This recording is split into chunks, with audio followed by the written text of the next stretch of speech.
What's going on YouTube? Welcome back to our family. If you want to learn more about the reptile hobby's favourite, the ball python, then you are in the right place. So if you're enjoying this content, please hit that like button.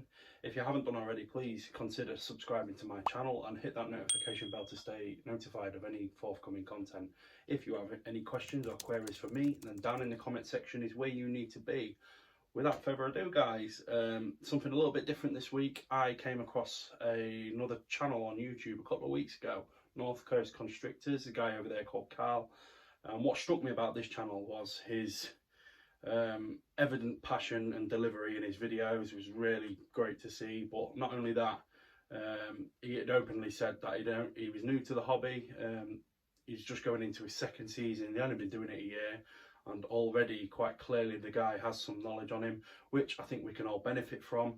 And I think it's great for us all to support international breeders. So all of his information will be down in the description below. So you know what to do. Get over there, guys. Like, follow, share, all of that good stuff. And let's get behind another breeder and support internationally.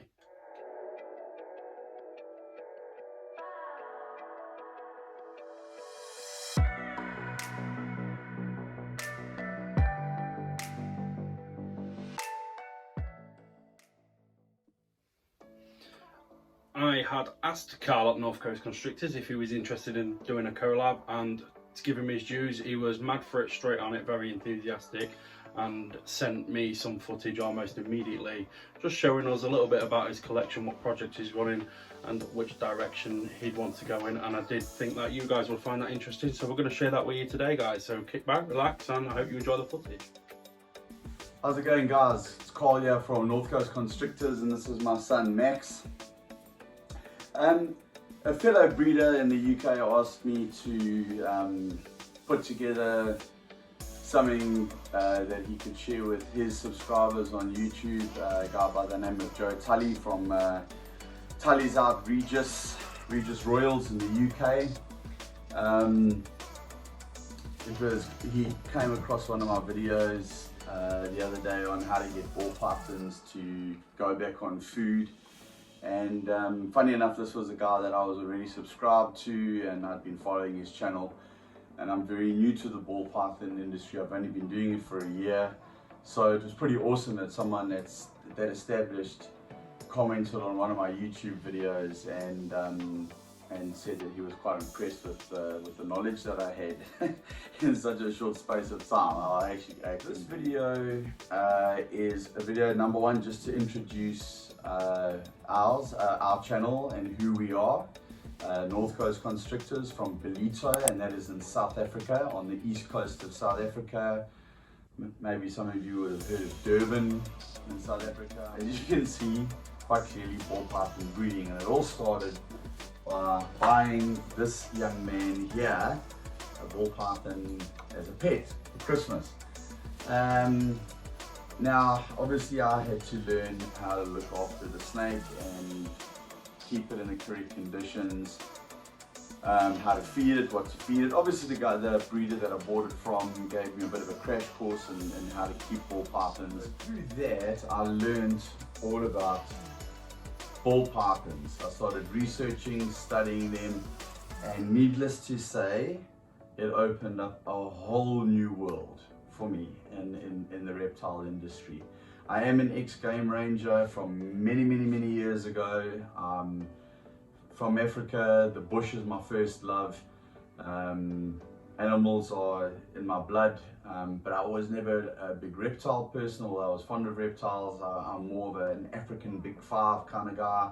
When we go away, we try and go away as often as possible to one of the game reserves that's not far from where we live, maybe about a 2.5–3 hour drive, where they've got the big five. For those of you who don't know what the big five is, it's leopard, lion, rhino, buffalo, and elephant. Okay, and then all the rest of your African animals like a giraffe and zebra and whatnot. So the bush is a passion for us. Anyway, I bought this young man a ball python, just a wild type female, and started looking after it.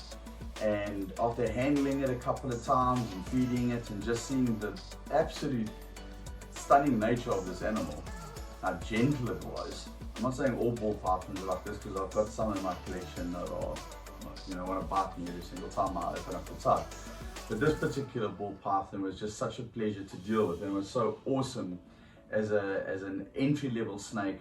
If you just want to have a ball python as a pet, or a snake as a pet, for a child, or even as an adult, you can't go wrong with a ball python. Initially I wanted to get him a corn snake, and there's nothing wrong with a corn snake, but a corn snake's very, very whoopy, very, very quick, you know. Ball pythons are much more chilled, much more relaxed.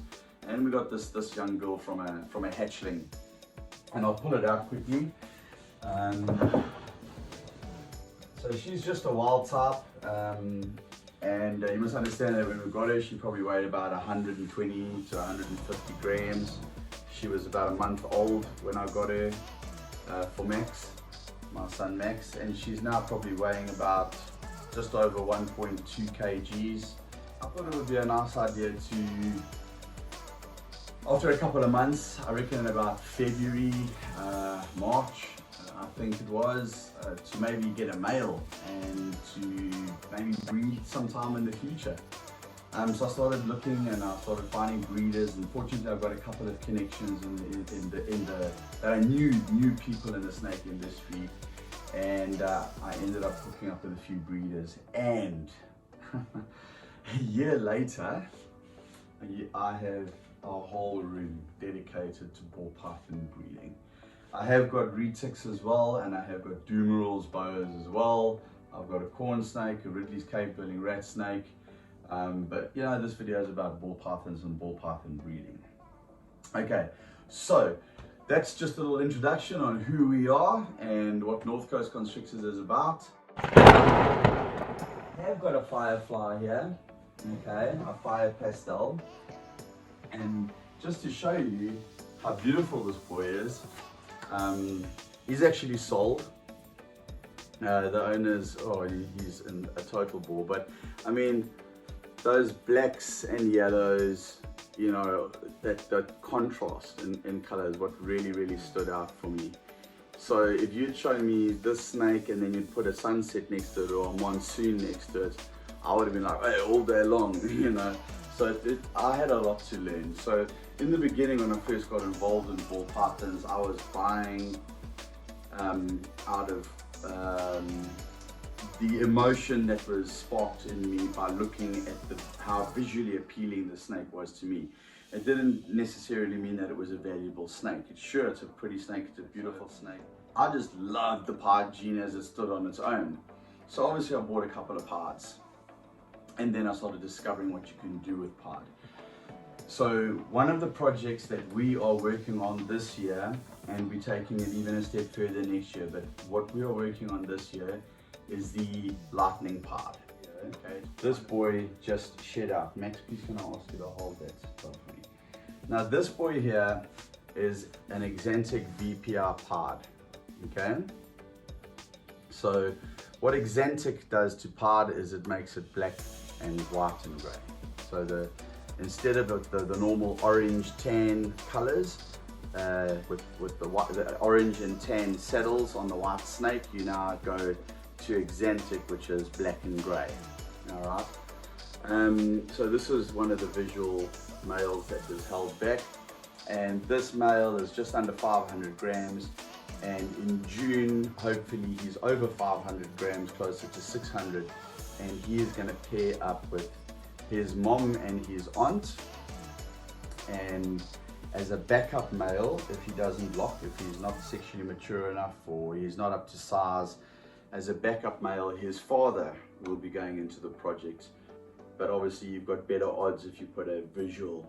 Now this is a double het, 100% het Exantic VPR, 100% het Exantic pied. Now I've already taken a nasty bite from this girl, and you can see she's quite big. And if you look at her, you can see she's a very big snake. Now her sister there, which I just wanted to pull out earlier, is 1.5 times bigger than this girl. Okay, this is a big snake, and her sister's even bigger.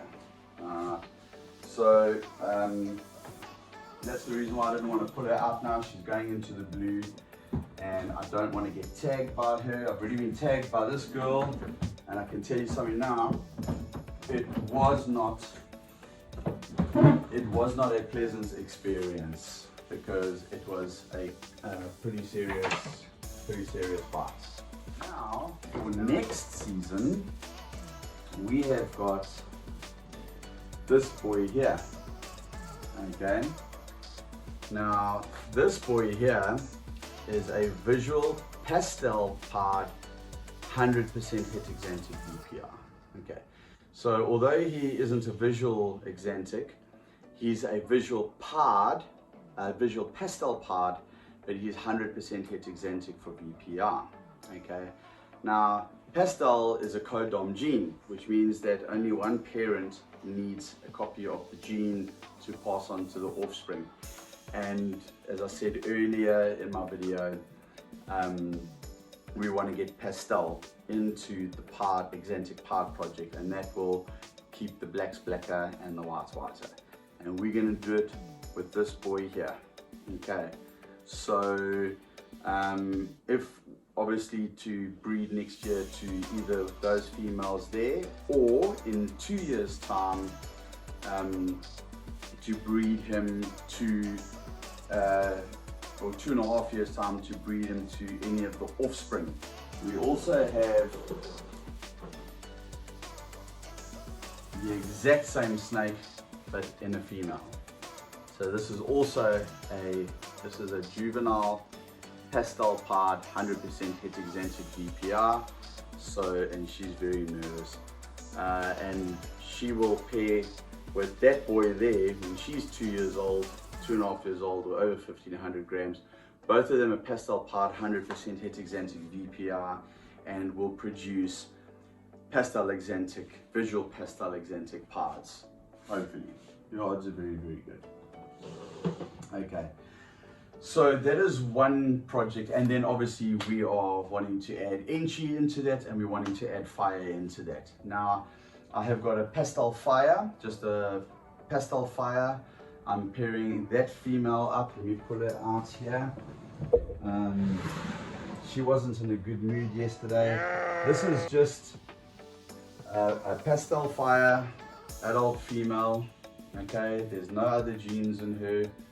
But what we are doing, because she's got pastel in her and because she's a fire in her, I'm going to be pairing her this year up to a pod male, which means that I'm going to make all the babies that come out of this female, all the hatchlings will be 100% het pod. So I may get pastel fire 100% het pods, or pastel 100% het pods, or fire 100% het pods. Then obviously 100% het pods, and if we've got fire and pastel in their genes, then we'll breed those hatchlings back to any other visual pod. I've already got a yellow belly pod male. Here he is over here. Yeah, he is a Howard pod. Max, can I ask you to please hold the not the snake, it's up. This boy is going, he's a Howard. He's breeding ready. He's going into the project this year. He's going to be pairing up with quite a few of my 100% het pod females. I've got some beautiful females for him to breed with. That are, I've got a leopard 100% het pod. I've got a fire 100% het pod to breed him with. Plus I'm going to make a couple of other, and this boy is also going to, he's going with that snake that I just pulled out there, that fire pastel. So we're going to have yellow belly, fire, 100% het pods. Okay, that's a wrap from us on this first video, and yeah, guys, if you like this video, check out my YouTube channel. I'm actually also going to post this video on my own YouTube channel, but I'm sending this video across to my mate Joe Tully in the UK, and then you know, Joe's going to send me some content, and I'm going to introduce him to some of my subscribers here in South Africa. And that's what it's all about, guys. It's making friends in the community, international breeding community, the local breeding community. You must understand that the more people we have in the ball python breeding industry, the better. It just strengthens the industry. Your biggest clients are other breeders. Always remember that, guys. It's never a competition. No one's trying to outdo anybody else. Of course, we all want to produce the best snakes. Of course, we all want the snakes that nobody else has got. Okay, but understand that when you produce the snake that no other breeder's got, he's now going to want to buy the offspring and the 100% heads from you so that he can start producing those snakes. That's how people start. And let's encourage people to start. Let's show them how beautiful these snakes are and what can be achieved with them, because I promise you, like Justin Kabolka from Canova says, there is no limit to ball python breeding. There is no end to what can be genetically produced. Thanks for watching. I hope you enjoyed this video. From Max, which is your favorite snake in the collection? I don't know, I love all the snakes in there. All of them? Yeah, but I really love Carl. Obviously, that's his first snake, and that's the one that started it all for us. I think we all love Carl. And that's her name, by the way, the normal, plain, wild type. We did what all the newbies do. We named our first snake Carl after the Jungle Book. Okay. Anyway, guys, from us at Northcoast Constrictors, we'll see you again on the next video. Yeah, stay safe, keep it tidy. Cheers from us. Back to the Northern Hemisphere. Huge thank you to Carl and Max. I see you, Max, repping your Pink Floyd t-shirt there. That is wicked. Yeah, thank you very much, guys. Really enjoyed that. I hope we can work more together in the future. And I really hope this is well received by my audience. I might have already said it previously, guys, but watch that space. I can only see that guy doing well. So, you know, stay tuned for more, guys. I hope you all enjoyed that. So, update video from me to come. I am having another foot being laid as we speak. So, stay tuned for that, guys, and I will see you on the next